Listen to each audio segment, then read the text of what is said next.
জয় আনন্দময়ী সোনামায়ের জয়। সকাল সকাল সমস্ত বাসি কাজ সেরে স্নান সেরে সোজা চলে এসেছি ঠাকুর ঘরে। আজ হচ্ছে শুভ অমাবস্যা। মায়ের সমস্ত গয়না শাড়ি খুলে মাকে সুন্দর করে একটা সানের বস্ত্র পরিয়ে দিচ্ছি, দিয়ে ঘি মধু সুন্দর করে লাগিয়ে দুধ আর গঙ্গা জল ফুল দিয়ে মাকে স্নান দিয়ে দিলাম। তারপরে অগুরু গোলাপ জল গঙ্গা জল মিলিয়ে সোনা মাকে আবারও স্নান দিয়ে দিলাম।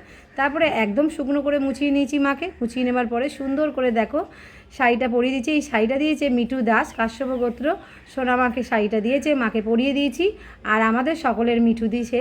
তো চলো সুন্দর করে একদম সাজিয়ে দিলাম, সমস্ত গয়না টয়না দিয়ে সাজিয়ে দিয়েছি, ভীষণ সুন্দর লাগছে। মাকে সুন্দর দেখে ছোট্ট একটা জবা ফুলের মালা দিয়েছি পরিয়ে, ওইটা হচ্ছে মিঠু দিয়েছে। আর ছাদ বাগানের একটা ছোট্ট ফুল দিয়েছে, মায়ের টিকলিতে দিয়ে দিয়েছি। আর সুন্দর করে মাকে আছে সাজিয়ে দিয়েছি একদম। তোমাদের কার কার মায়ের সাজটা ভালো লাগলো অতি অবশ্য কমেন্টে জানাতে একদম ভুলবে না। তো চলো সুন্দর করে কিছু ছাদ বাগানের ফুল দিয়েও সোনামাকে সাজিয়ে দিয়েছি, মায়ের মুকুটও পরিয়ে দিলাম।